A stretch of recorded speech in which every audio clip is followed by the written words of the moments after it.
Então, repetindo, quando se fala em processos renais básicos, a gente faz referência diretamente aos processos simples do néfro, que incluem a filtração, a reabsorção, a secreção e a excreção. Naturalmente, quando se avalia a função renal, nós estamos preocupados em um aspecto primordial de um desses processos, que é exatamente a filtração. Ou seja, um néfron que perde a capacidade de filtrar, naturalmente, se ele não filtra, ele não reabsorve. Ele, em alguns casos, perde a capacidade de secreção e, naturalmente, de eliminação de seus metabólitos. Então, geralmente, a avaliação da função renal diz para a gente se ocorre processo adequado de filtração ou não. Como que a gente tem ideia que a filtração está ocorrendo normalmente?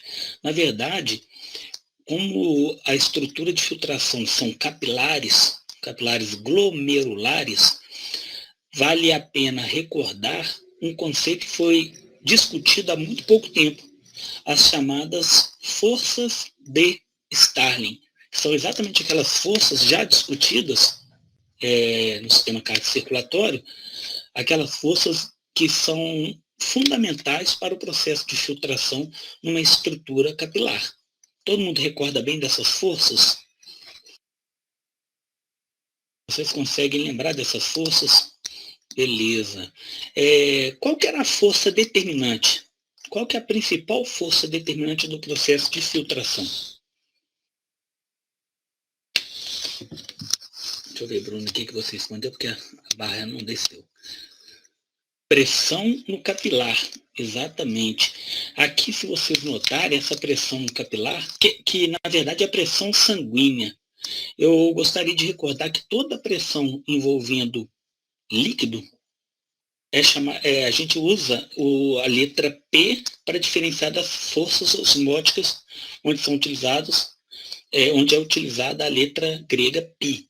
Então, a PC, como a Bruna Duarte comentou, é a força hidrostática, né, de sangue exercida na membrana de filtração. Então, nessa figura simplificada aqui, ela está aqui representada como sendo a PCG, ou pressão no capilar glomerular. Olha só, essa PCG, que ela tem valor aproximado de 90 milímetros de mercúrio, 60 milímetros de mercúrio, para vocês terem uma ideia como essa força ela é expressiva em nível glomerular. Agora, ela é a única força favorável à filtração nessa abordagem nossa da fisiologia do néfron.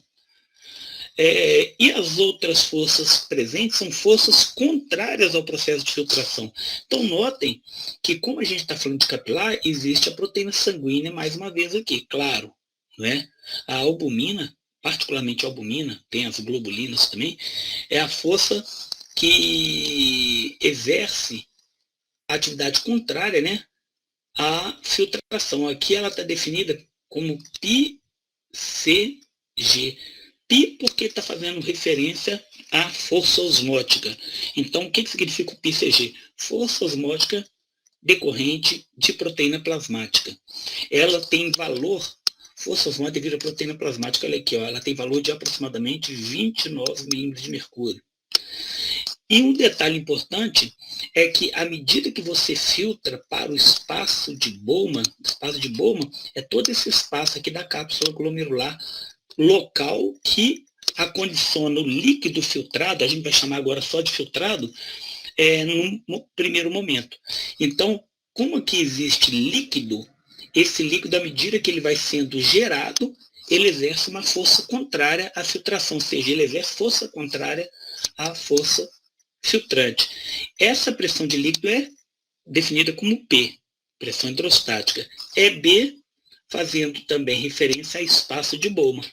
Então, nós temos, recapitulando, uma força determinante do processo, uma força favorável ao processo e duas forças contrárias. Quais são as forças contrárias? A chamada πCG e a chamada PEB. pressão hidrostática no espaço de Bowman. Exatamente, Bianca, essa PEB é equivalente a PLI, que seria a pressão de líquido no espaço intersticial. Exatamente isso. Só que aqui, como a gente tem uma estruturação um pouco distinta, nós não temos o líquido intersticial, porque esse que está sendo produzido, na verdade, é um filtrado glomerular. Tá? Mas a equivalência é exatamente a mesma. Júlio, perguntou a respeito das estruturas que o filtrado percorre. A gente vai chegar lá, porque agora a gente está na primeira estrutura pós-filtração, que é a cápsula de Bowman. Tá certo? Na verdade, vocês vão relembrar para mim, mas a gente inevitavelmente tem que falar, porque eu vou ter que repetir cada segmento e os processos tubulares desse segmento. Tá bom? Agora, fazendo um balanço geral dessas forças, quanto que ela exerce de valor? Olha aqui, ó. A gente tem a pressão no capilar de 60 e duas contrárias que somam 44. 29 mais 15 aproximadamente. Então, nós temos como pressão de filtração glomerular final, olha que valor de 16 milímetros de mercúrio de força filtrante. A outra força contrária, Júlia, além da pressão de líquido no espaço de Bowman, é a força osmótica referente à proteína que está no sangue. Aqui, ó, como eu tenho proteína passando aqui e não é filtrada de forma significativa, ela funciona como um soluto. E, consequentemente, ela retém, a tendência dela é reter o líquido sanguíneo. Ou seja, de alguma maneira, ela tem um certo impedimento na passagem desse líquido para o espaço de Bowman. Tá bom? Beleza, Júlia? Agora, um detalhe, isso aí é uma questão de nomenclatura, uma descrição. Vocês devem lembrar bem de conceitos lá do ensino médio, principalmente de física, né? Aqui existe uma divergência de termos que é até erroneamente aplicado na fisiologia, quando comparado na física ou na química, né? O filtrado aqui, nós fazemos referência àquilo que cai no espaço.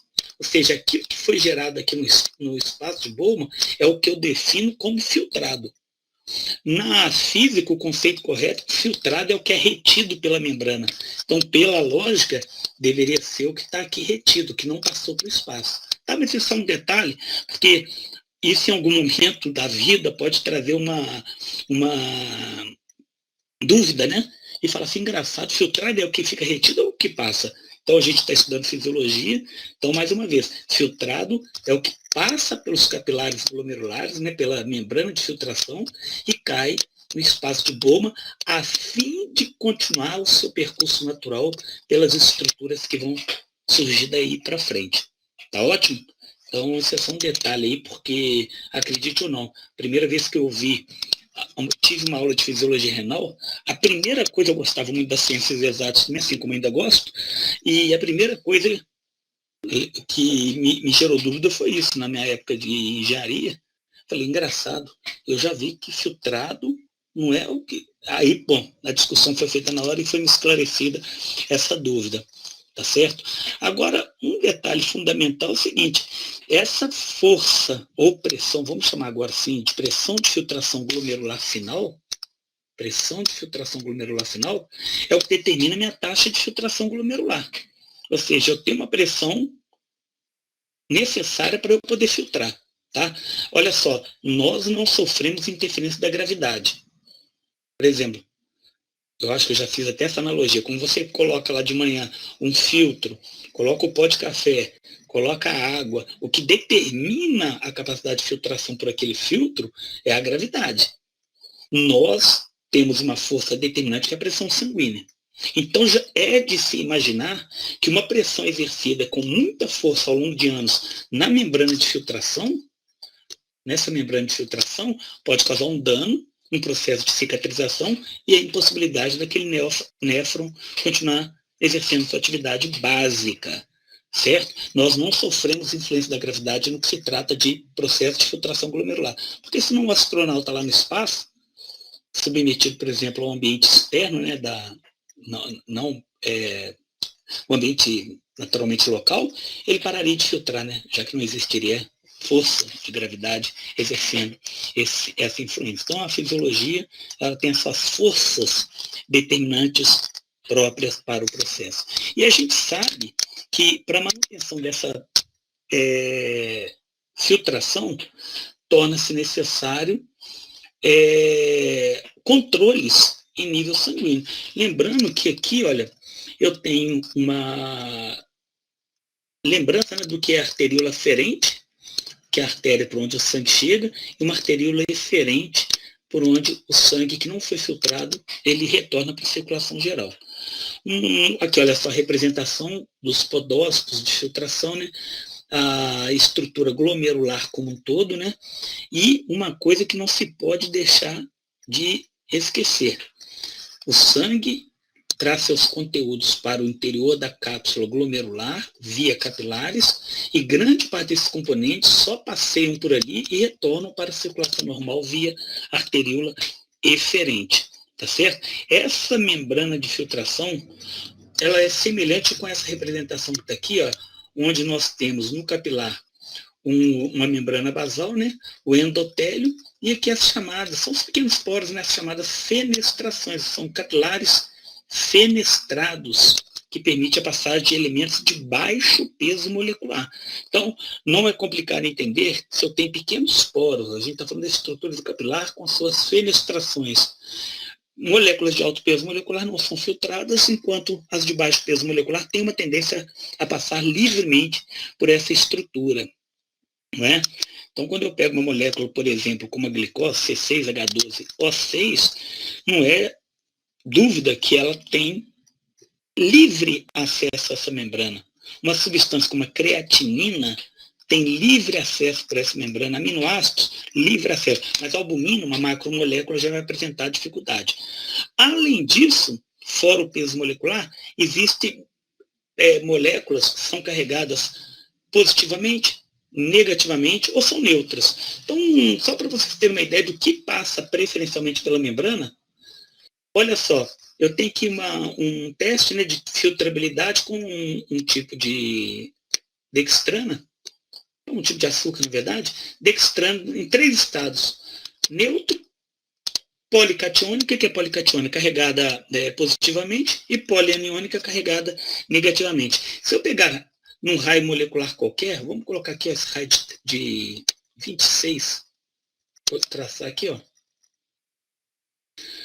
Qual que é a carga que tem preferência de passagem pelas membranas? Analisando esse gráfico aí representado. Ela é neutra, positiva ou negativa?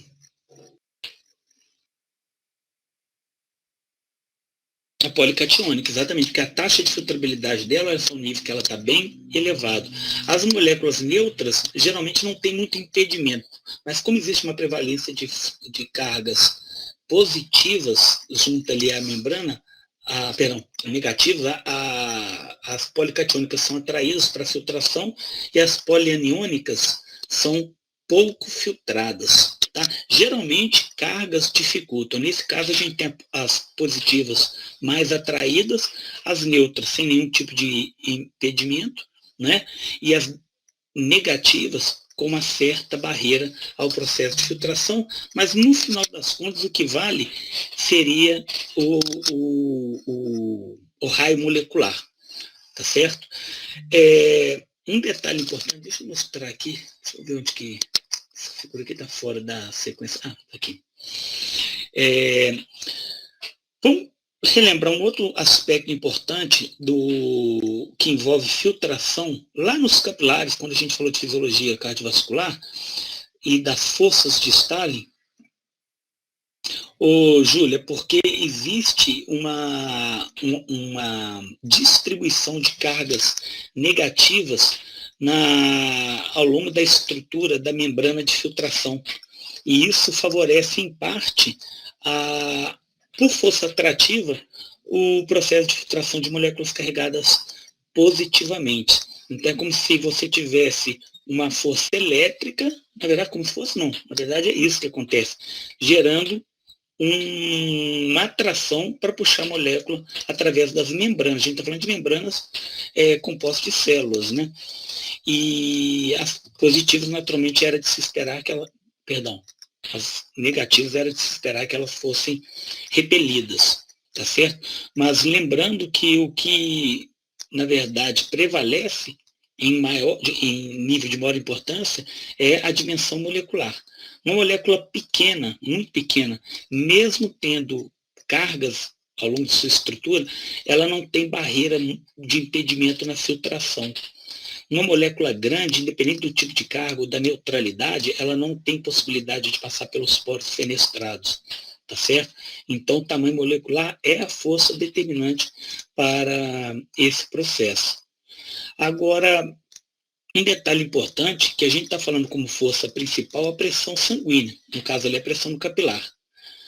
Vocês lembram bem que antes de se atingir o capilar, você tem componentes arteriolares, e que essa arteríola aqui, que é no meu esquema que está representado como arteríola aferente, ela pode responder de acordo com o nível de pressão imposta.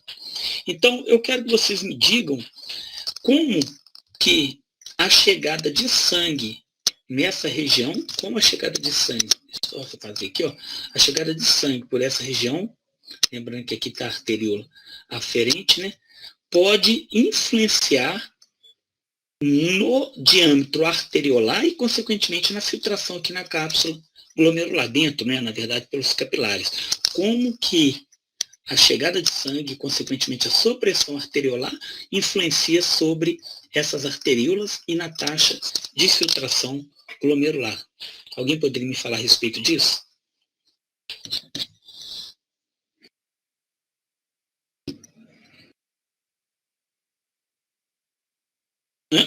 Bianca, não, esqueça a questão, porque a gente estava lá no nível cardíaco, coração, né? Posteriormente o nível arterial, a gente está no nível agora arteriolar novamente, porque a gente está falando de uma arteríola de chegada de sangue, que pode sofrer influência de acordo com o nível de pressão que está sendo imposta nessa arteríola.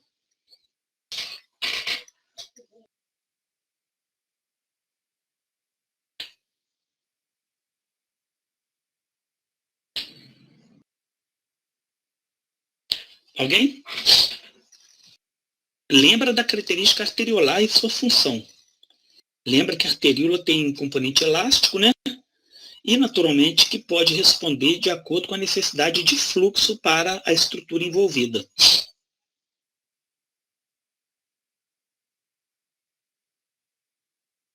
Se houver um aumento do tamanho da arteríola, o sangue chegará mais nos capilares do que dificultará.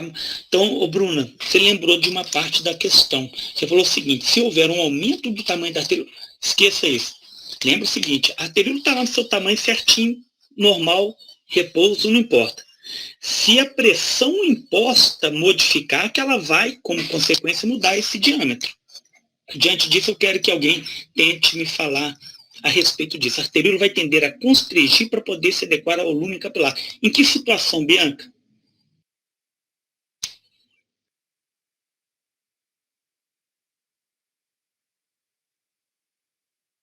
Aumento da PA. A Bruna respondeu, complementando o que a Bianca tinha falado. Olha o que essa reunião de informações leva a gente a concluir. Imagina que a arteríola tem esse diâmetro. Vamos imaginar também que, diante desse diâmetro, a taxa de filtração está lá em 120 mililitros por minuto. Beleza? Nesse diâmetro, 120 ml por minuto. Me responde o seguinte: independente da minha variação de pressão, eu correndo, deitado, dormindo, em pé, repouso, a minha taxa de filtração vai mudar? Não. Perfeito. Isso vocês entenderam prontamente. Por que ela não muda? Ora, se uma pressão agora for alta porque eu estou correndo, estou fazendo uma atividade, o que seria adequado para essa arteríola? Lembra que a arteríola é anterior aos capilares. Ela dilatar mais ainda ou ela constringir? Mas antes de pensar a respeito só do fisiológico, pense na característica arteriolar. O que acontece?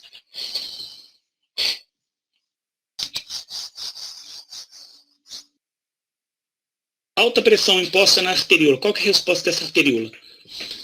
Alta pressão imposta na parede da arteríola aferente.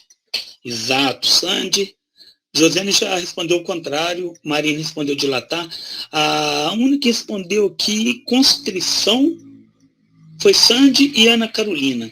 Pessoal, vocês conseguem se lembrar dos receptores de estiramento que modulam canais de cálcio na musculatura lisa? Receptores de estiramento. Então, preste atenção. Uma vez que eu estiro a musculatura lisa, qual que é a resposta posterior? É dilatar? Por relaxamento muscular ou é constringir por contração muscular? Constrição. É constrição. Beleza. Agora, vamos para o sentido fisiológico da coisa. Aí tem toda a via intracelular envolvida. Mas vamos para o sentido fisiológico. É GMP não, viu, Bruna? AMP cíclico. Perdão. É bloquear na via do AMP, na verdade, né? É por mobilização de canais de cálcio. Canais de cálcio, você tem interação cálcio-comodulina. Estou fazendo uma revisão lá atrás, hein? Interação cálcio-comodulina, a ativação da MLCK, fosforilação da cadeia leve de miosina, reconhecimento de actina-miosina e contração. Lembrou, Bruno? Então, isso é por mobilização. O receptor de estiramento, ele é sensível ao estiramento, ao aumento de distensibilidade, que vai ativar os canais de cálcio. A via do cálcio é diferente da do GMP cíclico e do AMP cíclico. Tá? Só para lembrar daquele detalhe já discutido. Beleza? Agora vamos para o sentido fisiológico. Vamos para o sentido fisiológico aqui. Acompanhe essa minha figurinha aqui do slide. Imagine, então, pegando todo o gancho da discussão aí que foi feita, o seguinte. O sangue chega para cá, por aqui. Ele está em direção aos capilares. Vamos por algumas respostas que foram dadas. Imagine que essa arteríola, ao invés de constringir, que é o que nós discutimos, ela dilate. Olha aqui, eu estou fazendo uma representação só simplificada aqui de uma dilatação arteriolar. Porque a arteríola de chegada está respondendo. E aqui está mantendo exatamente do mesmo jeito. Se eu abrir a arteríola, eu melhorei o acesso sanguíneo. E a saída continua a mesma. Como que fica a pressão aqui dentro no nível de capilares glomerulares? Se eu dilatar a arteríola aferente, o que acontece com a pressão? Alta. E lembra que eu não posso aumentar minha taxa de filtração em decorrência de uma maior pressão. Correto? Então, a lógica fisiológica ela é interessante porque, ora, se o sangue chegou com muita pressão por aqui, eu fecho a entrada para a pressão interna aqui diminuir. Ou seja, eu posso ter até um aumento inicial, mas com a constrição arteriolar, a pressão volta ao índice de normalidade, ao índice de constância na filtração. Beleza? E se fosse o contrário? Eu deitado com uma pressão de 9 por 5, 9 por 6, eu dormindo. A minha taxa de filtração vai cair só pelo fato de eu estar em repouso, de eu estar dormindo? Não. Então, qual seria a resposta? Seria, como a Bianca também citou, eu teria uma indução da dilatação arteriolar. Mas, levando para a discussão que foi feita anteriormente, por que eu estou agora dilatando ao invés de constringir? Porque a ativação dos receptores de estiramento que modulariam os canais de cálcio vai ser menor. E, consequentemente, eu vou ter menor atividade contrátil no músculo, o que faz ocorrer uma dilatação arteriolar aferente. Ô Bruno, você falou que aquele raciocínio estava certo, aumentando a chegada de sangue diminui a capacidade de filtração. Não, se você não fizer nada na arteríola, você aumenta a filtração. Se chegou sangue em maior quantidade, a filtração aumenta. Só que o organismo não funciona assim. Para manutenção da taxa de filtração, o que faz? Chegou mais sangue porque a pressão está alta, eu fecho em seguida. Se chegar menos sangue porque a pressão está baixa, eu dilato. Mas em relação à pressão, sim. A pressão, Bruna, é a força determinante para a filtração. Quanto maior a pressão, a princípio, maior a força filtrante. Tá certo? Só que o néfron ele tem que se reajustar de acordo com os níveis de pressão impostos. Tá certo? Olha que interessante. Esse aí, como eu sempre falo, máquina tão cedo vai imitar uma funcionalidade tão refinada e bonita como o que a gente observa num caso como esse. Esse mecanismo, ele é chamado de mecanismo... Alguém poderia me dar o nome desse mecanismo ligado a controle arteriolar de acordo com a pressão imposta? Na verdade, isso, Sandy. Ele é chamado de mecanismo miogênico, porque ele tem origem no músculo, gênese, mio, músculo, origem muscular. Ele é praticamente instantâneo, vai controlando de acordo com as pressões impostas. Eu posso variar significativamente a minha pressão intra-arteriolar, que o vaso vai responder para manutenção ali no meu tecido, né, no meu órgão. No caso aí, na estrutura do néfron. Um outro mecanismo de suma importância, já discutido lá na cardiovascular, mas agora ele retorna aqui, é exatamente o chamado mecanismo túbulo, vou colocar aqui no texto, ó, túbulo glomerular. O mecanismo, ele é tão importante que em diferentes tecidos a gente retorna a essa abordagem. Também já falado, a gente só praticamente vai fazer uma revisão relativamente do que foi dito anteriormente. Vamos imaginar agora um controle a longo prazo, onde a pressão arterial se encontra reduzida num primeiro momento, tá? Que, como consequência, traz uma baixa pressão hidrostática glomerular. Isso, num primeiro momento também, reduziria a taxa de filtração glomerular. Então, lembra que é uma sequência de eventos para reajuste posterior. Baixa pressão, ou menor fluxo sanguíneo renal, menor pressão hidrostática no capilar, menor taxa de filtração glomerular. Ora, se eu filtro menos, o principal íon, ou o principal sal, que é repassado para a cápsula de Bowman, cai também, que olha, cloreto de sódio, pouca taxa de filtração. No primeiro momento, baixa quantidade de sódio. Esse sódio, ele começa a percorrer a estrutura do néfron, que a Júlia tinha me pedido lá atrás para relembrar. Túbulo contorcido proximal, alça de Henle, segmento descendente, segmento ascendente. Agora, olha que ponto estratégico fabuloso aqui da anatomia, né, do estrutural. Olha só, quando, eu não sei se vocês se lembram, o túbulo contorcido distal, na sua posterior ao ramo ascendente da alça de Henle, o túbulo contorcido distal, ele estrategicamente ele passa pelas duas arteríolas, a aferente e eferente. Então, repare aqui, ó, isso aqui é um corte transversal, né, do túbulo contorcido distal. Ele passa por entre as arteríolas, em seu trajeto anatômico. E quando você tem pouco sódio aqui no interior, aqui está com pouco sódio presente, porque a gente tem um índice de controle, o que ele faz, esse pouco sódio aqui? Ele vai mudar a sensibilização por esse grupamento de células diferenciadas aqui, que estão representadas um pouco em destaque aqui, ó, mais amareladas, que são as chamadas células da mácula densa, células que compõem a mácula densa. E reparem que adjacente a elas existem células também diferenciadas, que são as justaglomerulares, né, nas arteríolas, junto às arteríolas, olha aqui, ó, justaglomerulares. Essas células justaglomerulares são produtoras de quem? Para vocês me recordarem, eu esqueço fácil. São produtoras de renina. A renina, ela entra todo aquele sistema já descrito, eu não vou detalhar aqui novamente, porque lá a gente falou detalhadamente. Então, aumento de renina acarreta em níveis elevados de angiotensina 2, porque a gente sabe que a função dela é converter o angiotensinogênio em angio-1 e posteriormente a ECA realiza a conversão de angiotensina 2. Lembra que tudo partiu de uma baixa pressão arterial.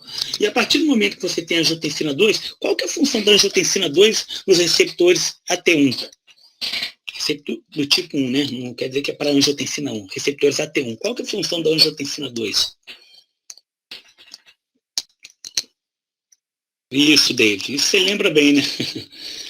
Das nossas discussões aí via WhatsApp sobre o sistema renina, angiotensina, aldosterona, vasoconstrição, perfeito. Agora vamos raciocinar novamente pela distribuição de receptores AT1 nessa estrutura aqui das arteríolas, né, junto ao glomérulo. Vamos olhar aqui novamente ela. Repare o seguinte, aqui essa figurinha aqui está interessante, deixa eu manter essa figura aqui. Repare aqui, mas é a mesma estrutura, só mudei um pouco o posicionamento dela aqui no slide. Ó, arteríola aferente de chegada. Pessoal, às vezes no livro ou no esquema vocês vão encontrar inverso, né? Arteríola aferente para cima, aferente para baixo, ou vice-versa. O que você tem que ter como base é o termo. Aferência e eferência. Aferência, chegada, eferência, saída. Então, eu quero que vocês pensem para responder o seguinte: a pressão estava baixa. Foi disparado o mecanismo túbulo-glomerular para ajuste dessa pressão. Por que se eu tenho que ter esse ajuste? Porque se a pressão chegar baixa aqui, eu vou ter pouca redução da taxa de filtração glomerular, né? Vai ser pouco filtrado, mas o meu mecanismo está sendo acionado justamente para isso. Eu preciso distribuir receptores AT1. Eu tenho possibilidade de distribuir tais receptores na arteríola aferente e na arteríola referente, onde que existe uma ampla distribuição de receptores AT1, ou seja, para angiotensina 2. Pensem, porque vocês têm que raciocinar sobre o objetivo final da via.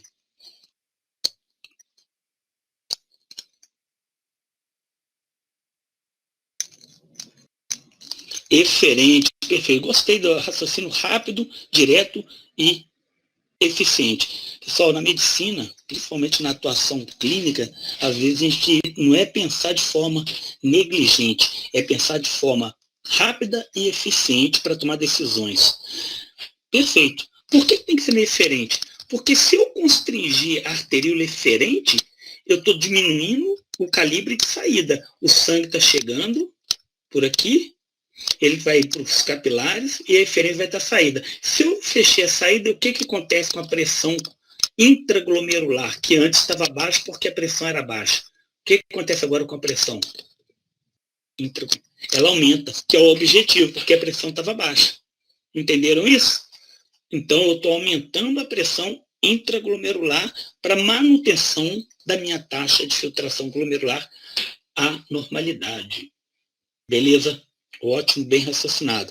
Me fale uma coisa, sempre bom a gente perguntar, para a gente fazer a integração em nível macro.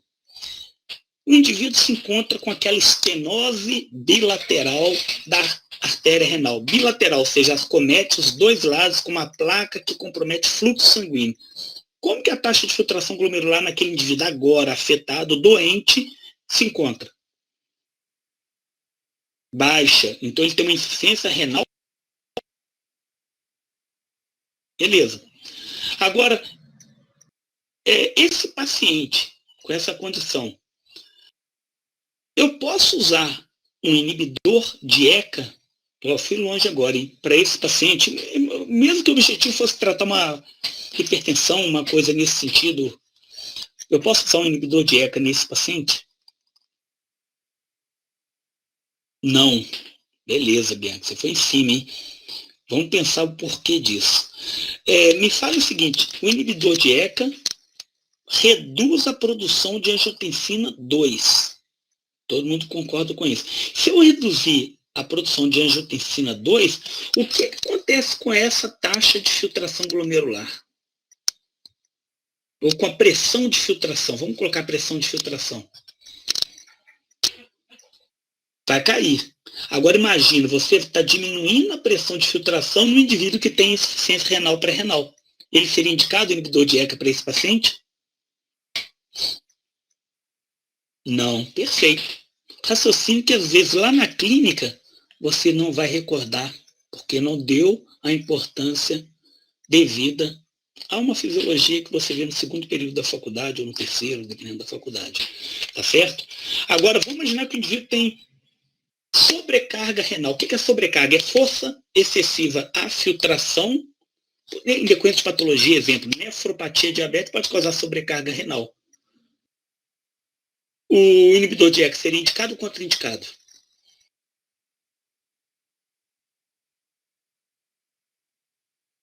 Perfeito, Isadora, Marina.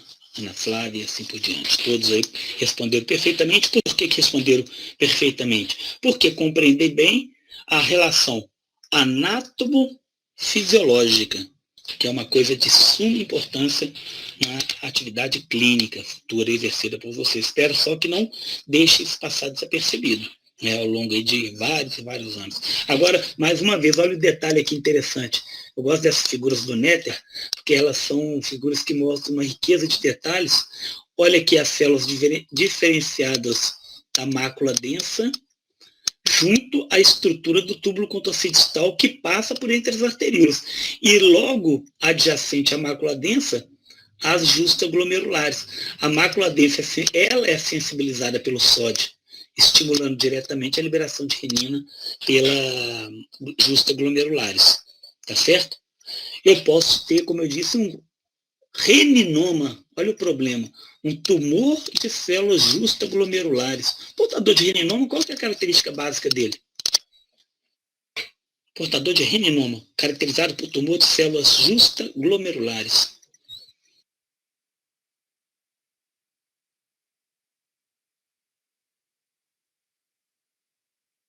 Entende? Isso. Você está perguntando ou está afirmando, David? Eu fiz a pergunta. Renato, obrigado. Hipertensão. Ana Carolina, o que eu falei, Ana, era para relembrar um conceito que eu tinha falado em aula anterior, que era a respeito da estenose bilateral da artéria renal. São as artérias que vão direcionar o sangue bilateralmente, porque a gente tem dois rins, né, para os próprios rins. Se eu tenho estenose, é menos sangue chegando para essa artéria. Como é que está a minha taxa de filtração se tem menos sangue? Menos quantidade de sangue? Vai estar baixa. E diante de uma baixo fluxo sanguíneo, menor a taxa, e, consequentemente, essa filtração está baixa, o que não seria indicado usar um inibidor de ECA. Bianca, por que hipertensão? Em que situação? Ah, tá, do reninoma. Ô, Bianca, o que acontece? O reninoma, eu falei aqui, vocês não eram obrigados a saber. Falei, caracterizado por um tumor de células justaglomerulares. O que significa isso? Essas células que eu coloquei aqui, ó, no desenho, elas produzem um nível de renina extremamente alto. Tem muita renina. Quanto maior o número de renina, maior a conversão de angiotensina 2 em angio 1. E, consequentemente, angiotensinogênio em angio 1, desculpa. Maior conversão de angiotensinogênio em angio 1, maior quantidade de angio 2, aldosterona e os efeitos hipertensivos decorrentes de todo esse sistema. Ficou claro? Achei que tumor. Não, Bianca. Normalmente, o que é um tumor? É uma proliferação exacerbada de células, ou seja, um descontrole no crescimento celular. Então, eu até poderia pode até existir tumor com perda da funcionalidade, mas normalmente um tumor de uma estrutura está ligado a maior número de células. Maior número de células, maior produção. Exemplo, um feocromocitoma, caracterizado por tumor da medula da glândula suprarrenal. Qual que é a característica desse indivíduo? Alta quantidade de adrenalina circulante, porque lá na medula adrenal nós produzimos esse neurohormônio, tá bom? Se for um tumor não funcional, tem que descrever, né? Falar, caracterizado por perda da funcionalidade, né? Às vezes gera perda da funcionalidade a estrutura associada, porque ele cresce, comprime a estrutura, mas em termos da estrutura em si, a gente tem uma relação de maior atividade, maior funcionalidade. Um detalhe aqui importante. Se eu tiver uma hemorragia, como que essas arteríolas vão responder à hemorragia? Lembre que o rim é um órgão que utiliza, a demanda por sangue é enorme. Então, imagina, quando eu estou num evento hemorrágico, a última coisa que eu quero é privilegiar uma função individual de um órgão e deteriorar outras estruturas biológicas, entre elas o sistema nervoso e os próprios órgãos gerais, como o coração e assim por diante. Se eu tiver uma hemorragia significativa, claro, seria interessante, Bianca, eu vou discutir de acordo com a sua resposta. Imagina o seguinte, eu estou com uma hemorragia Eu devo manter a função renal dentro do que é considerado padrão? Devo manter a função renal dentro do que é considerado padrão? Não. Então, as arteríolas, o que, que elas iriam fazer, tanto aferente quanto eferente? Elas vão ter uma vasoconstrição periférica significativa em decorrência da resposta adrenérgica mesmo. Por que, que é importante? Às vezes seu rim até para de funcionar em favorecimento ao restante das estruturas do corpo. Um órgão que consome o que o rim consome, se ele mantivesse a mesma taxa, o indivíduo ia evoluir rápido para uma condição mais grave, senão o óbito, propriamente dito.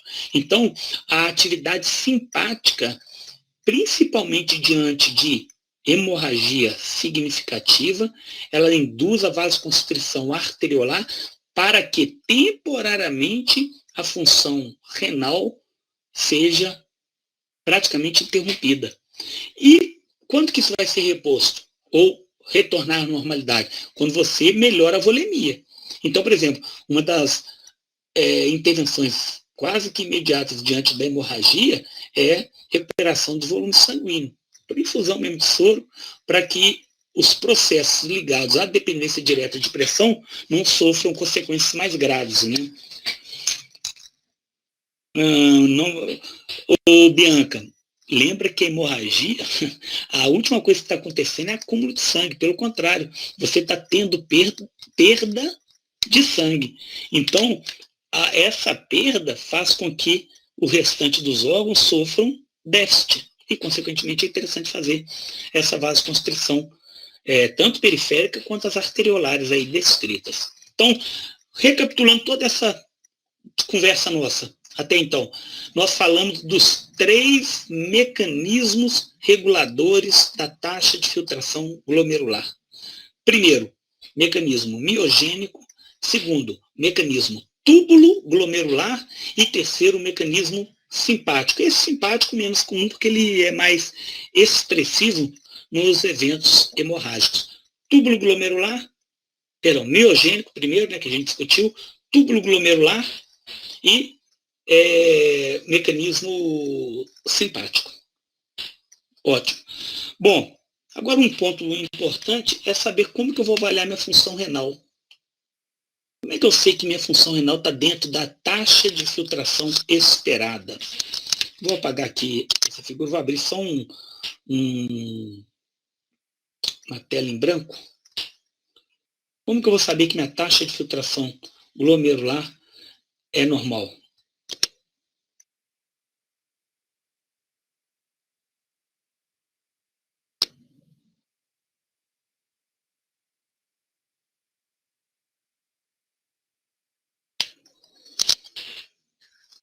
Gente, eu esqueci aqui como é que abre uma folha em branco aqui.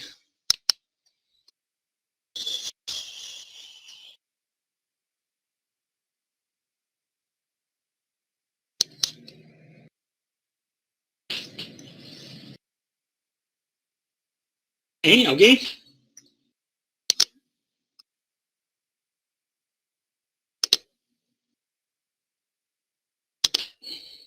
Exame de urina.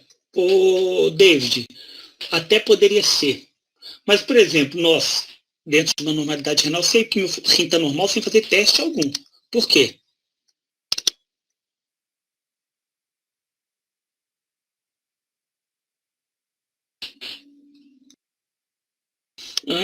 Então, quando vocês estão respondendo, eu estou procurando aqui como que eu faço para abrir a tela em branco, que eu esqueci por completo. Alteração da PA, não. Vamos falar de uma maneira bem simples. Também a sede, não.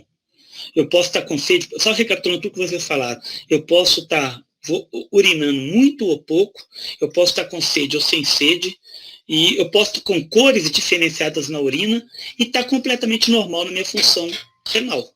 Independente do que vocês falaram, uma coisa eu posso garantir para vocês, eu tenho que estar urinando, produzindo urina, independente da característica dessa urina, em períodos determinados de tempo. O indivíduo que fala o seguinte, eu não urinei absolutamente nada, ele pode estar com função renal normal, pessoal? Ele não pode estar com função renal normal. Agora, vamos imaginar que o indivíduo não esteja praticamente... Ele ingeriu pouquíssima quantidade de água ao longo do dia. Ele, mesmo tendo ingerido pouca quantidade de água, ele deixou de urinar? Não. O indivíduo que bebeu água o dia inteiro, ele deixa de urinar? Na verdade, o que muda também não. O que muda do indivíduo que bebeu pouco para o que bebeu volumes significativos? O que muda é o volume urinário, mas ambos se encontram com a função renal dentro da normalidade. Pegando aqueles princípios renais básicos, né, os processos renais básicos, o que muda de um indivíduo para o outro em relação àquele processo? Primeiro, a filtração deles é distinta.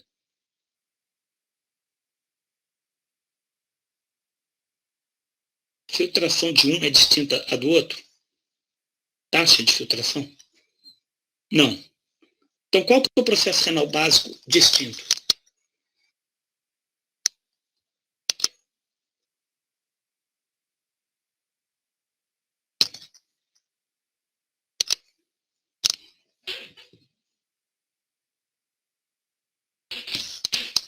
Qual que é o processo renal básico distinto?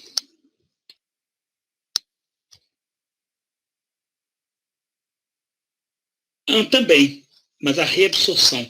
O que muda, o Bianca, que falou a excreção, claro, o volume de excretado vai ser maior em um do que outro, e a reabsorção é um fator determinante. Porque quanto menos eu reabsorvo, mais eu excreto, correto?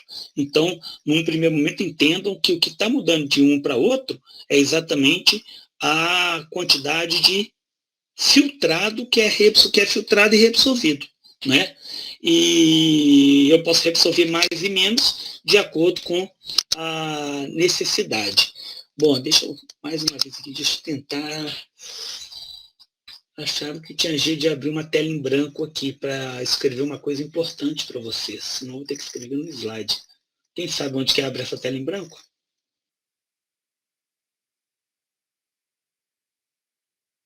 Ô, David, não tem relação. O rim sempre funciona bem, a menos que você tenha disfunção renal. Não existe, não me preocupe com... o rim funciona bem em determinado horário ou em outro. Não existe isso. O rim funciona bem. Tem que ter no seu slide essa tela. Entendi. Então a gente vai escrever, vai ser aqui, viu, Bianca? Então o que eu quero dizer para vocês é o seguinte. Existe uma forma de você avaliar isso que envolve a chamada depuração. Deixa eu abrir aqui só para você colocar os termos. A chamada depuração. O que é depuração? Depuração nada mais é do que... Vamos escrever com esse editor, ele é terrível. Ele é terrível. Escrever no texto, viu, pessoal? Porque aqui não dá, não tem saco para isso. Depuração. Alguém sabe me dizer o que é depuração?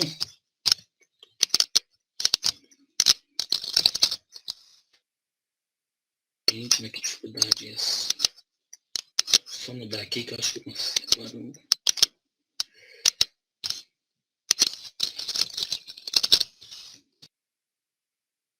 Depuração, que é a mesma coisa, usa-se até hoje um termo chamado clearance, que é o termo do inglês, né? A gente usa a sigla CL continuamente para definir depuração. Nesse caso, depuração renal, viu, David? Depuração. O que vocês entenderiam de uma maneira mais clara possível? Se eu falasse depurar, qual que é o conceito mais claro que vem à mente de vocês quando a gente cita esse termo? Purificar. Gostei, Ana. Poderia ser limpar ou purificar. Então, o conceito de depuração renal, ele não foge a isso do nosso organismo. O que significa? É a maneira pelo qual eu consigo limpar meu sangue de alguma substância. Algumas nunca são limpadas daquela substância. Exemplo, eu depuro glicose do meu sangue? Eu purifico, vou usar o termo da Ana Carolina. Eu purifico meu sangue de glicose? Não. Como que eu sei que eu não purifico? porque eu tenho algum processo renal básico que impede, em parte, uma eliminação. A depuração, ela sempre tem que levar em conta,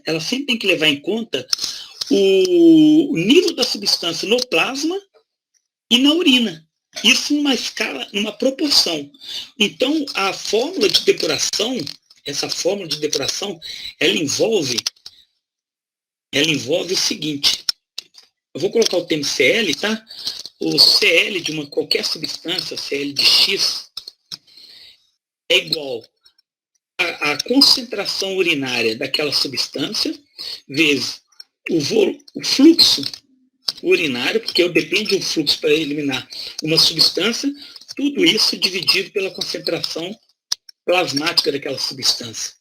Então, ali, eu consegui colocar a fórmulazinha ali para vocês. Depuração é a concentração urinária daquela substância pelo fluxo dividido pela concentração plasmática dessa mesma substância. O que eu quero dizer é o seguinte, a depuração é diretamente proporcional ao fluxo. A depuração é diretamente proporcional à quantidade daquela substância na urina. Claro, se estiver aumentando na urina, é porque a depuração está alta. E é inversamente proporcional à concentração plasmática. O P ali está sendo referente à concentração plasmática da substância. E se a concentração plasmática aumentar, é porque a depuração está sendo o quê? A concentração plasmática aumentou porque a depuração é menor, certo? Uma queda na depuração implica na minha menor capacidade de eliminar. Então, entendam que a depuração não é diretamente apenas a eliminação da substância, é a relação que estabelece quantidade no plasma pela urina a fim de se ver livre de uma substância. Tá certo? Então, esse cálculo de depuração, ele é importante por quê? Porque eu consigo ter uma base de como anda a minha filtração glomerular. Para eu saber qual que é o valor, eu preciso de um bom marcador da minha função renal. Por quê? Porque, imagine o seguinte, vou dar o exemplo da glicose. A glicose seria um bom marcador da função renal, se o objetivo é analisar a filtração? Pensa que a função renal, a gente quer analisar a filtração. Claro que não. Por que eu sei que ela não é um bom marcador? Porque a glicose que eu filtro, mesmo não tendo barreira para essa filtração, ela é completamente reabsorvida. Completamente reabsorvida, exatamente. Filtrar eu filtro, viu, Ana Flávia? Ela até seria boa nesse aspecto, porque ela é livremente filtrada, mas ela não é eliminada, ela é completamente reabsorvida. Agora, vamos pensar de uma outra situação. Uma substância que fosse livremente filtrada, ótimo, é o que eu quero, que a barreira não exerça impedimento a essa filtração. Que não seja reabsorvida, ótimo. Calma, Gabriela, vamos chegar lá. Que não seja reabsorvida, mas que seja secretada, significativamente secretada. Ela seria um bom marcador? Insulina jamais, Ana Flávia. Insulina é uma proteína que não seria bom marcador, mesmo porque ela teria dificuldade de ser filtrada, né? Seria um bom marcador, pessoal? Olha só a pergunta que eu fiz, hein? Que todo mundo respondeu sim. Se eu tivesse uma substância livremente filtrada, eu quero isso. Que não sofra reabsorção, também é interessante. E que seja muito secretada, ela seria um bom marcador da função renal? Se o objetivo é analisar valor filtrado, quantidade filtrada?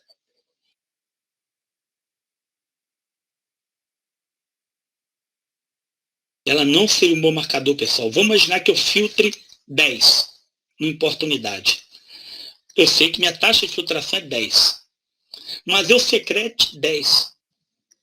O meu valor, no final das contas, eu ia excretar além da minha capacidade de filtração, porque o objetivo é avaliar a filtração. Se eu estou somando o que é secretado, eu estou superestimando o meu valor filtrado. Todo mundo concorda com isso? Se eu somo um outro processo renal básico da filtração, eu estou superestimando o valor da minha taxa de filtração glomerular. Faz sentido isso?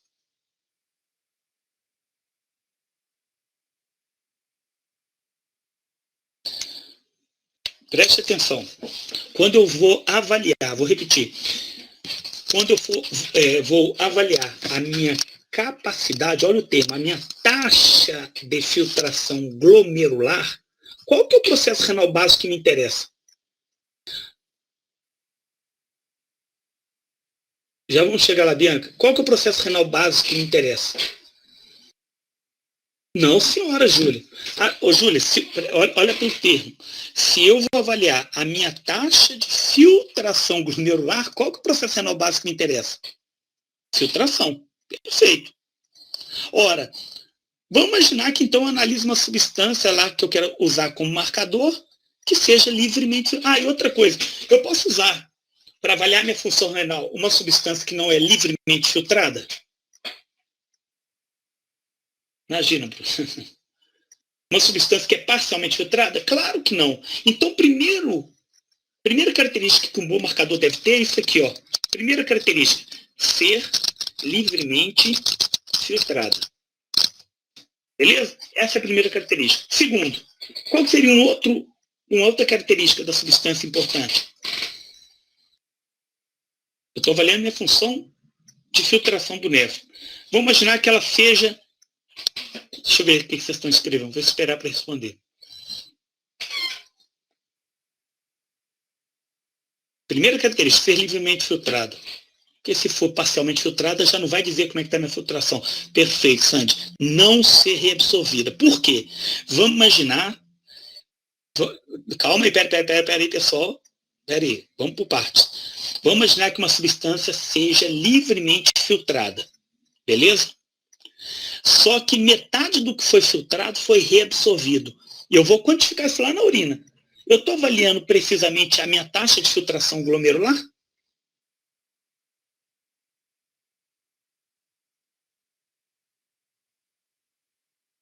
Eu estou avaliando precisamente minha taxa de filtração glomerular?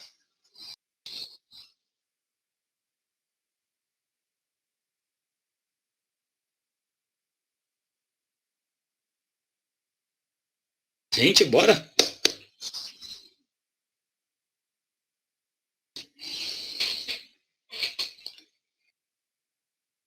Ótimo, por isso que eu quero ir por partes. Não, porque eu estaria subestimando a minha taxa de filtração glomerular. Ou seja, gerando um valor inferior ao que eu realmente filtrei, se parte já voltou para o sangue, por reabsorção. E se eu secretar essa substância, eu estaria tendo um valor fiel da minha capacidade de filtração? Além de filtrar, eu secretasse? Eu estaria dando um valor?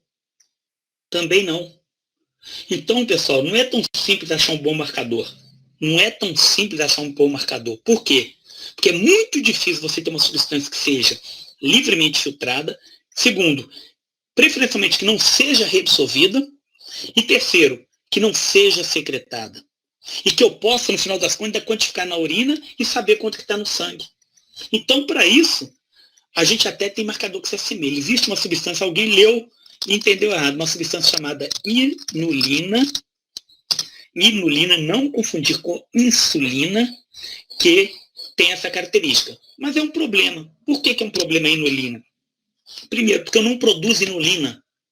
Então, se eu não produzo, eu já tenho que receber isso no meu sangue de alguma maneira. Eu vou ter que ir para o hospital, infundir inulina, chegar no nível de concentração plasmática desejável e analisar como que vai ser a eliminação dela em relação àquilo que está no sangue. Concentração X no sangue, Y na urina, fluxo urinário tanto, aí eu quantificar. Olha a trabalheira que isso dá. Então, para evitar toda essa problemática, eu tenho que ter um conhecimento fisiológico para usar marcadores não tão perfeitos, mas que me dê uma base de entendimento nesse sentido. Qual foi o primeiro marcador utilizado? Um aqui, ureia. Ureia tem uma característica semelhante a essa. Outro utilizado, talvez o mais utilizado, creatinina. Olha a creatinina, qual que é a vantagem. A ureia, por que ela não é tão boa também? A ureia pode mudar, por exemplo, pela alimentação do indivíduo, se tiver muita proteína. Ela pode mudar pela massa muscular do indivíduo. Ela pode mudar com a idade do indivíduo. Então, sofre muita interferência a ureia. O uso de corticoides, por exemplo, pode mudar a quantidade de ureia, já que ela faz balanço, o corticoide faz balanço nitrogenado negativo. Então, são muitos fatores que interferem na ureia. A creatinina, ela é interessante. Por que a creatinina é interessante, mas também não é o melhor, mas é o que já dá uma sinalização interessante para a gente. A creatinina tem uma característica legal. Primeiro, creatinina.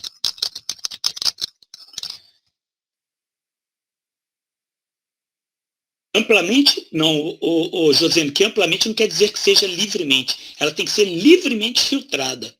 Não ser reabsorvida, não absorvida, reabsorvida. Em função renal é reabsorção, tá? E nem ser secretada. Seria isso, as características fundamentais. A creatinina, que tem uma taxa de reabsorção constante, marcadores que tem uma taxa de reabsorção constante, por exemplo, metade. Mas aí, David, ótimo, até poderia ser. Aí seria, por exemplo, encontrar 50 mililitros por minuto para aquela depuração daquela substância. O David perguntou o seguinte, pessoal, que a pergunta dele é interessante, que dá para a gente fazer uma discussão. Se ele perguntou se não existe marcadores que têm uma taxa de reabsorção constante, por exemplo, metade é reabsorvido e metade é mantido na urina. Isso daria dados aproximados? Não, você não precisa ser dado aproximado. Se eu conseguir quantificar o valor reabsorvido, ótimo, seria um excelente marcador. Por quê? Se você falou 50% sofre reabsorção, não sei como que você vai conseguir definir isso, mas olha só, eu teria, por exemplo, valor de depuração para aquela substância que você citou de 50 mililitros por minuto. Qual que seria minha taxa de filtração glomerular normal? Se eu sei que metade dela é reabsorvida.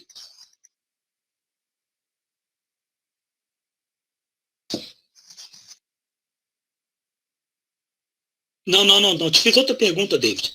Se eu falei que a minha taxa de reabsorção da substância X sendo livremente filtrada, mas 50% reabsorvida e não sendo secretada, eu teria um valor de depuração para aquela substância de 50 mililitros por minuto. Estou exemplificando. Quanto que seria a depuração quanto que seria a taxa de filtração glomerular do indivíduo?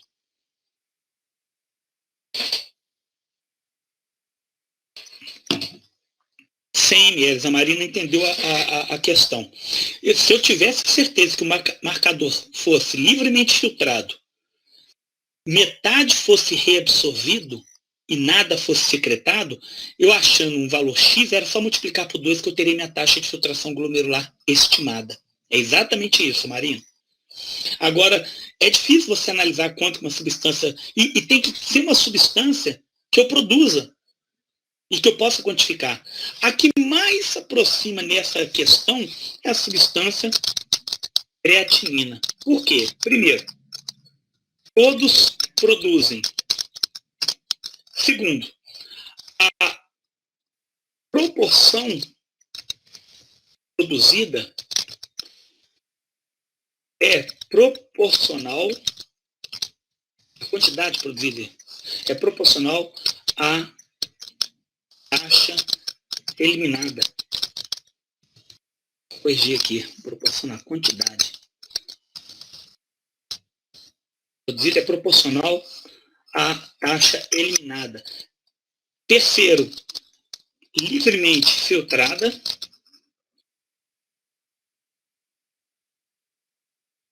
Não é reabsorvida. Aí só tem um detalhezinho que para ela não ser perfeita. É levemente secretada.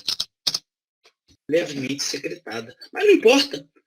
Eu sabendo que é levemente secretada, o valor de depuração da creatinina encontrado vai ser maior ou menor do que a minha taxa de filtração real?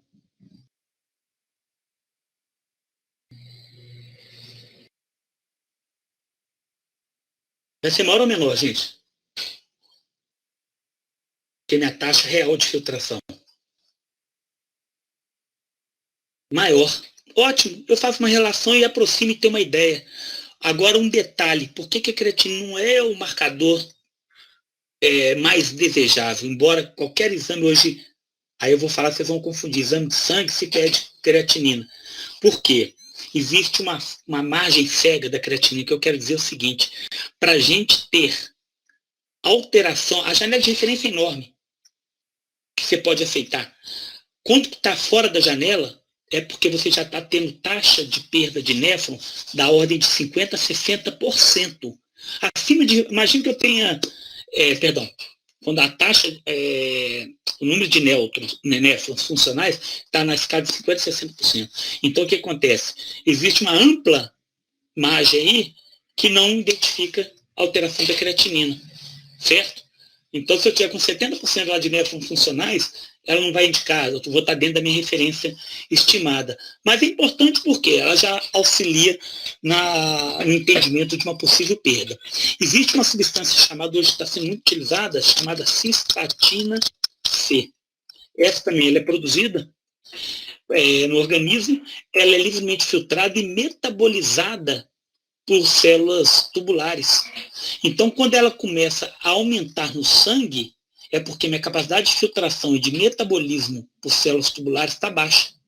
Então, a cistatina C é um marcador também interessante que está sendo cada vez mais utilizado. Tá certo? Então, vamos calcular por alto aqui. Eu quero que vocês calculem, eu vou dar vou falar pelo áudio, e vocês vão calcular para mim essa taxa de depuração da creatinina. Todo mundo está ouvindo? Só para vocês terem uma ideia, para a gente achar o valor de filtração glomerular. Deixa eu pegar um valor aqui, que aí vocês vão calcular sem maiores problemas. Calcule a taxa de filtração glomerular. Não precisa anotar, não. Vocês só vão anotar os valores que me interessam aí. Para uma concentração urinária de creatinina, só um minutinho. Só ver o valor aqui. Urinária, tá, gente?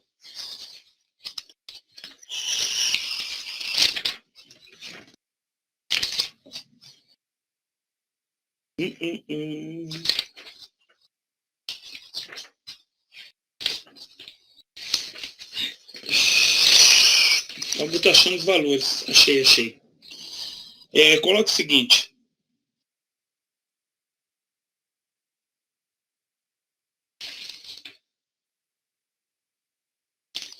Gente, tirou o valor.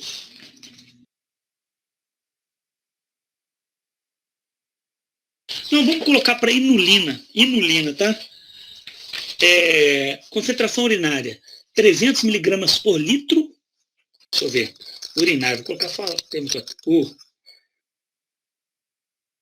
300 miligramas por litro. Plasmática. Igual a 4 miligramas por litro. E o fluxo urinário igual a 100 ml por hora. Fale qual que é a depuração da inulina. Inulina.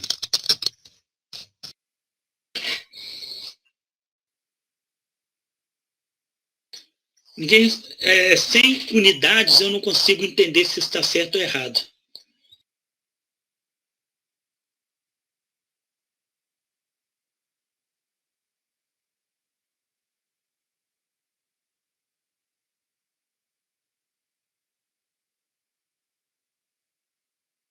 Isso, agora sim. 7.500 mililitros por hora ou 7,5 litros hora. Beleza, 7,5 litros hora. Beleza. E isso por minuto dá quanto?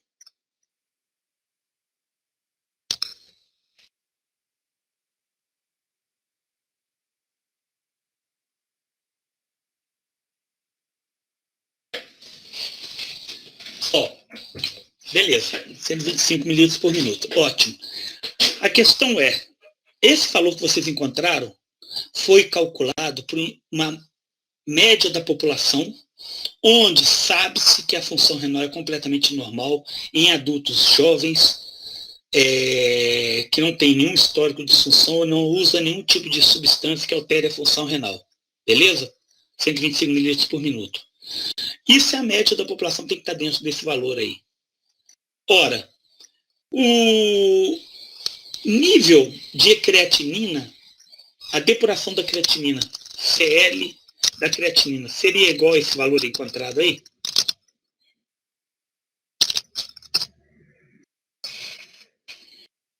É maior ou menor? Teria que ser maior. Mas já sabendo disso, eu faço uma relação de normalidade para a creatinina, correto? Agora, olha o detalhe importante. Hoje, como a creatinina é amplamente utilizada, já se estabeleceu uma relação entre um valor de depuração dela urinária, quanto que corresponde isso a nível sanguíneo. Então, a gente não precisa, ou ela é um pouquinho maior, ou Bianca, porque ela é levemente secretada, tá bom? Então, isso soma para o valor de depuração dela. Agora, a gente precisa quantificar na urina, fazer uma marcação? Não, se analisa no sangue. Por quê? A creatinina, quando ela deixa de ser eliminada pela urina, ela vai ficar onde? Se a minha taxa de eliminação de creatinina é menor, ela fica onde?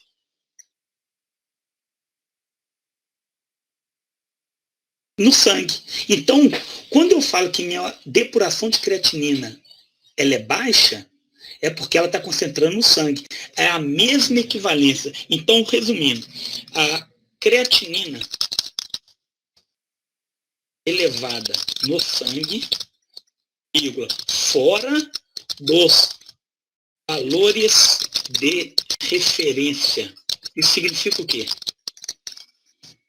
O que significa? Você pega o exame de sangue e a creatinina sua está 1,7. Vou falar, o valor dela é de 0,6 a 1,3. Deixa eu ver aqui. Só 0,6 a 1,3 para o homem, se não me engano. Só procurar aqui. Creatinina plasmática. Ó, levar no sangue. Aqui, ó, tá aqui, ó. Nas mulheres, 0,5 a 1,1 miligrama por decilitro, nos homens, 0,6 a 1,2. Aí você pega uma creatinina de 1,8. Qual que é o entendimento que vocês vão ter nesse sentido?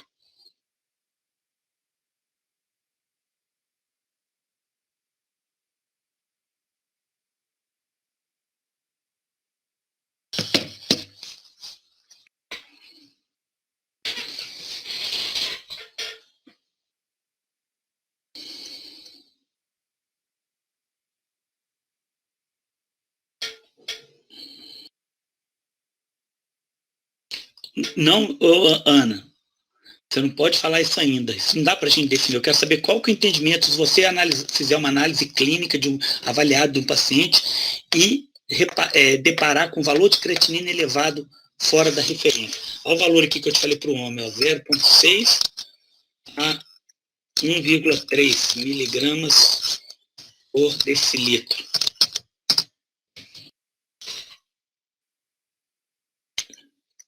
Vamos consertar esse termo, Sandy? 1,2 miligramas, né? 1,3, 1,2. Qual que é a interpretação que vocês, futuros médicos, terão?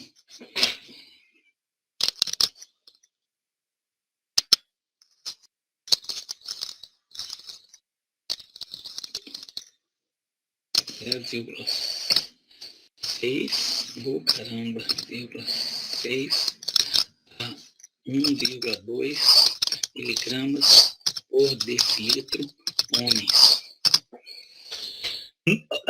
Bianca, para não ser tão extremista, vamos colocar que ele tem um determinado grau de insuficiência renal, tá certo? Exatamente isso que a interpretação tem que se ter. Elevou a creatinina plasmática fora da sua referência, isso é um indicativo de perda de função renal. Tá certo? Então, por isso que eu estou justificando a importância da creatinina, porque ela é de fácil análise e aponta perda da função renal após um determinado nível de valor.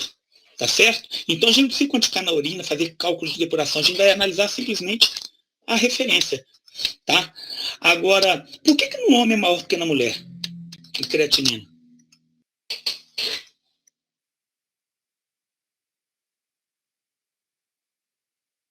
Eu estou falando os valores de referência, tá, gente? Os valores de referência.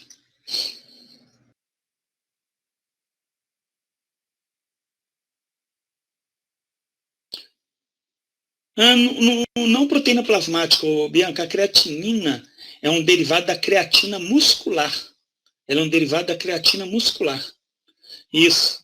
Então, porque geralmente, na média, a massa muscular do homem é maior.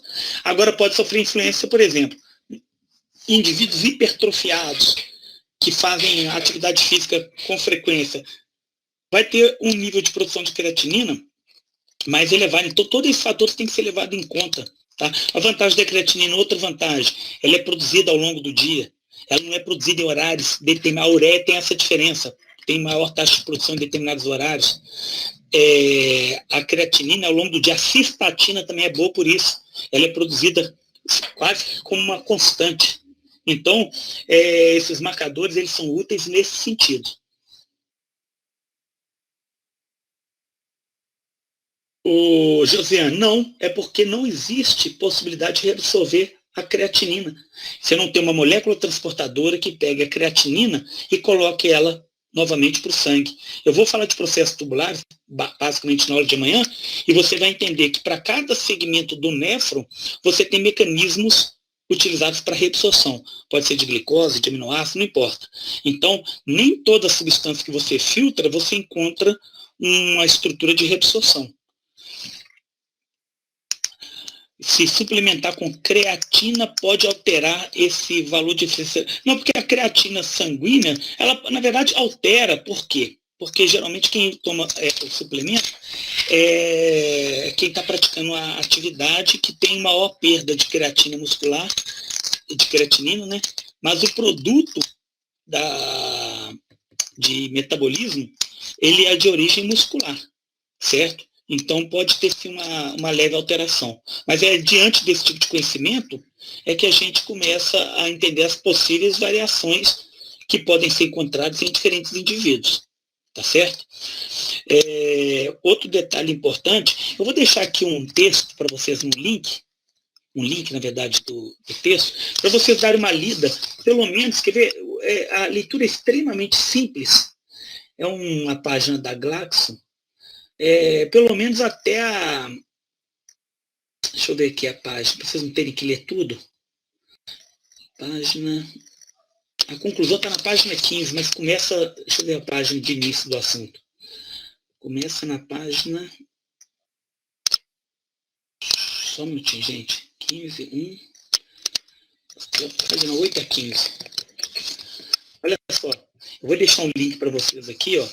Queria que vocês dessem uma lida nesse link sobre biomarcadores. Página 8 a 15. Fácil, dá para ler em 5 minutos. Depois vocês vão ler isso em casa. Fred, se a creatina alta representa perda da função renal, como faz para voltar ela para os valores de referência depois, tá? Que tem essa perda? Então, Ana Carolina, não é questão de voltar com a creatinina, perdão, não confundir com creatina, para valor normal. É o rim que se encontra comprometido. E se for insuficiência renal, não medicamentosa ou reversível, você não vai voltar com a creatinina nunca para a normalidade. É um marcador para acompanhamento do portador da condição, tá certo? Aí você simplesmente vai utilizar ela e outros marcadores para analisar se a função agravou ou se ela pelo menos permanece dentro de uma constante. E outro detalhe mais importante, então eu quero que vocês frisem nessa questão. Imagine que eu estou utilizando, ou eu esteja utilizando um medicamento que reconhecidamente sofre eliminação pela via renal, urinária. Eu faço meu teste de depuração não, eu analiso minha creatinina plasmática e ela está fora do valor de referência. Ela está alta. O que eu tenho que fazer em relação a esse medicamento? O que eu devo fazer em relação a esse medicamento?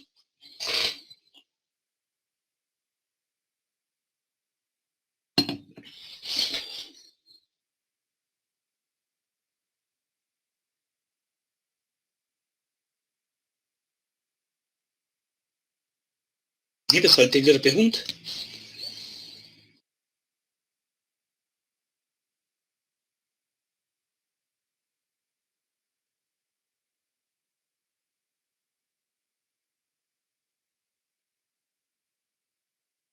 A pergunta foi, imagine que eu faça uso, ou eu esteja fazendo uso de um medicamento que reconhecidamente sofre eliminação pela via renal.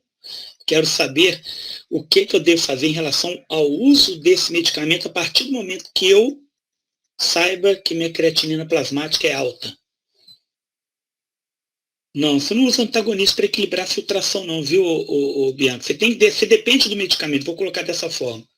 Você depende de usar aquele medicamento para a sua vida.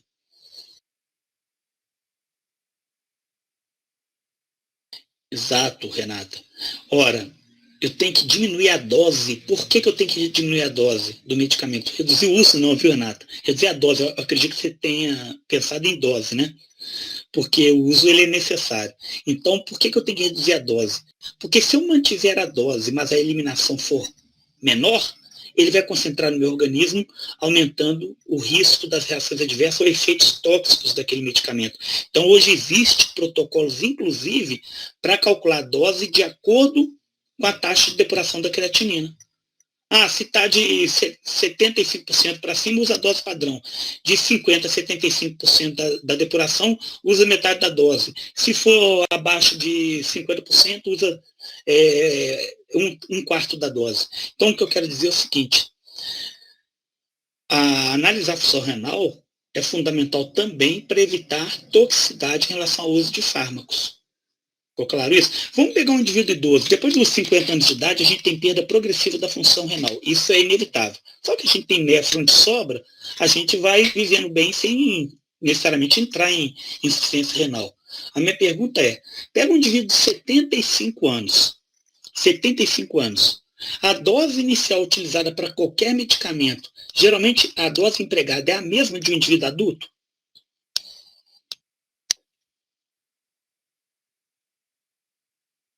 A dose inicialmente empregada é a mesma de um indivíduo adulto? Ela é maior, menor ou igual? Ela é maior, menor ou igual? Ela não é. Maior, menor ou igual? A taxa de filtração sempre foi o parâmetro para analisar a função renal? Claro, é o parâmetro a ser analisado no primeiro momento. Depois vai analisar outras questões. Deveria ser menor. Claro que tem que ser menor. Por quê? Porque aí sim eu equilibro a quantidade que eu vou manter no plasma daquela substância de acordo com a minha função renal. O idoso, ele inevitavelmente tem menor capacidade de filtração que o indivíduo jovem adulto.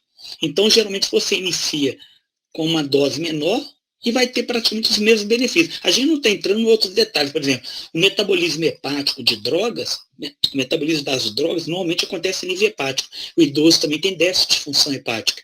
Então, a dose também é reduzida pela incapacidade de metabolizar fármacos no organismo. Ficou clara essa discussão, pessoal? Beleza. O link que eu falei para vocês é um link que fala exatamente, esse arquivo da Sociedade Brasileira de Nefrologia, ele fala exatamente dos biomarcadores que a gente discutiu aqui. Eu gostaria que vocês dessem uma atenção a esse texto, dessem uma lida. Me falem um detalhe aqui importante. A gente falou praticamente disso aqui, ó, olhando aqui para o nosso slide, esse processo de filtração que acontece exclusivamente, esse processo de filtração que acontece basicamente no corpúsculo renal, que é o corpúsculo glomerular. A gente está aqui, ó, filtrado, ele está dentro da cápsula de Bowman. E a partir daqui, qual que é o destino desse filtrado? Reparem que aqui eu tenho uma célula do epitélio, né? Repare, aqui é uma célula epitelial também. Repare que à medida que vai caminhando aqui para o interior da região tubular, você começa a observar umas alterações na citomorfologia. Essa célula aqui já é diferenciada, essa célula. Qual que é o primeiro segmento do nefro? Pós-cápsula de Bowman. Túbulos proximais, é o túbulo contorcido proximal, o túbulo proximal. Outra coisa que eu quero analisar, porque amanhã a gente vai bater muito nessa tecla aqui, reparem, vocês conseguem perceber que uma célulazinha dessa aqui tem duas membranas? Uma que está em contato diretamente com o fluido, que está passando por aqui. Repare que essa membrana aqui, inicialmente, dá para ver até as vilosidades dela. essa membrana onde você tem contato direto com o fluido, essa membrana da célula, que o fluido está passando por aqui. Essa membrana aqui, ela é chamada de membrana luminal. Membrana luminal ou apical, né? Membrana luminal, de lúmen tubular. E essa outra membrana que está em contato aqui com a parede do néfron, ela é chamada de membrana basolateral. Então você tem a membrana luminal que está em contato com o fluido e a membrana basolateral. Quando eu falo de, presta atenção nessa pergunta, hein, de reabsorção, é uma passagem de elemento de onde para onde? Para que nível de membrana, atravessando inicialmente qual membrana e passando posteriormente por qual membrana? Essa visão é importante ter hoje, viu?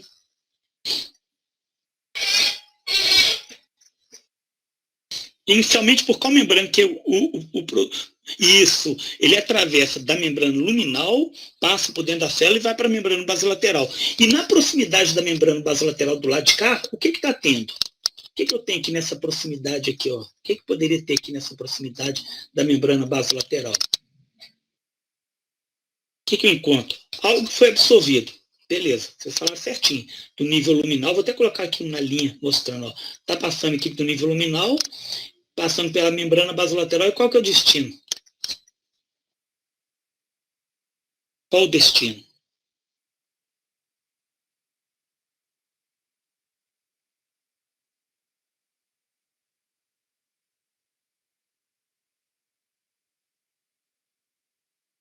Isso, e posterior ao interstício?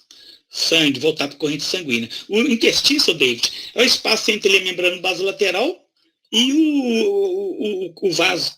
Né? Esses capilares que estão em contato muito íntimo com o túbulo são os capilares peritubulares. Então, o destino são os capilares peritubulares. Capilares peritubulares. Beleza? Agora, só para finalizar aqui, deixa eu mostrar uma última figura, prometo que a gente não vai passar dela. Olha aqui, eu fiz um corte aqui meio que transversal, pegando a estrutura meio que também tridimensional. Está em 2 planos aqui, mas para vocês terem uma visão tridimensional. Então, dentro do túbulo, nós temos o chamado lúmen tubular, né? Interior do túbulo. O lúmen tubular está aqui. Uma substância que é reabsorvida, ela foi filtrada, está passando por aqui. Pode ser qualquer segmento.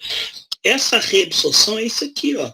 É passada aqui em direção aos capilares peritubulares. Então, a partir da aula de amanhã, o que a gente vai mostrar vai ser o que acontece nos processos tubulares em cada um dos segmentos, desde o túbulo contorcido proximal até o duto coletor. Tá? Para cada segmento do néfron, nós temos uma característica própria, um aspecto próprio no sentido de reabsorção ou secreção naquele nível estrutural. Tá certo? Deixa eu ver qual que é. Não, eu prometi que era a última, vai ser a última mesmo. A gente está com quase 90 minutos aqui de gravação, está mais do que ótimo para a gente por hoje. Bom, queria saber se ficou alguma dúvida, e caso tenha tudo sido bem esclarecido, eu despeço de vocês.